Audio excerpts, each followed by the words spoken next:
बिस्मिल्लाहिर्रहमानिर्रहीम। हमारा 15 रुकू है और 30 आयत से हम स्टार्ट करेंगे।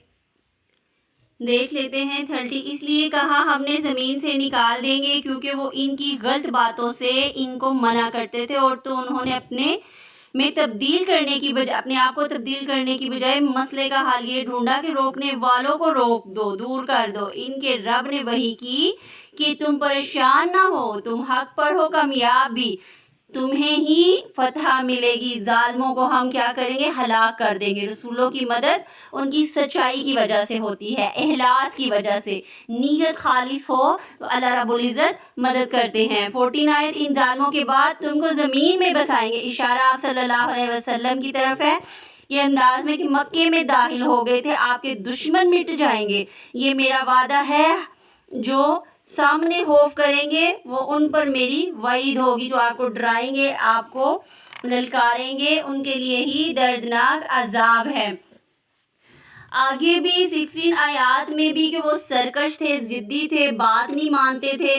ठीक है, आगे इसी तरीके से मिसालें दी गई कि अल्लज़ीना कफ़रू, मिसाल इन लोगों की जिन्होंने कुफ्र किया अपने रब के साथ। इनके अमाल इनकी सख्ती की वजह से, सख्त जैसे आंधी तूफान से मिसालें दी गई हैं यहाँ पे।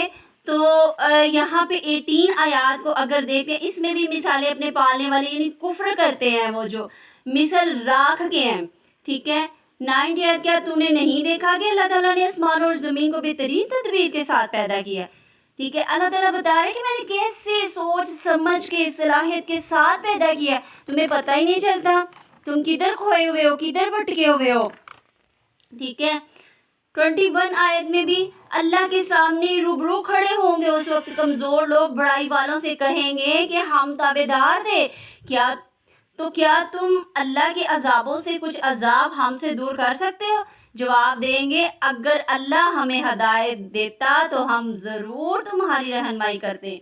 अब तो हम बेकरार करना चाहते हैं। सब्र करना दोनों ही बराबर है हमारे लिए, कोई छुटकारा नहीं है, अब कोई जाए पनाह नहीं है। ठीक है, तो रसूलों का बुनियादी मतलब क्या था कि पैगाम पहुंचाने वाले। उन्होंने हमारे तक पैगाम पहुंचाया, मगर हमने उनके साथ कैसा रवैया अपनाया।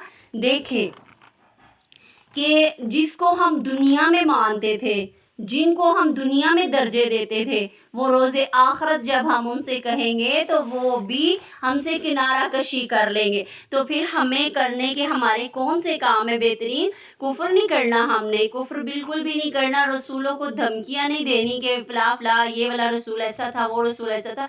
सबकी अतायत व फरमाबरदारी करनी है, हक से दोस्ती रखनी है, अपनी जिम्मेदारियों को एहसान दर्जे पर निभाना, एहसन दर्जे से निभाना है, अल्लाह ताला की वईद से डरना है, खौफ खाना है, सामने भी, छुप के भी, जाहिर भी, बातिन भी, हर तरीके से अल्लाह ताला के सामने खड़े होने का खौफ रखना है। ये याद करना है कि रोज़े हशर हम बुलाए जाएंगे, हमें खड़ा किया जाएगा, तो क्या जवाब देंगे? हमने अपने नबी सल्लल्लाहु अलैहि वसल्लम का सर फख्र से बुलंद करना है। वो ऐसे हो सकता है कि हम अतायत व फरमाबरदारी करें और रज़ाए इलाही पाने वालों के रवैये सहाबा कराम का तरीका अपनाएं। अल्लाह ताला हमें बा ईमान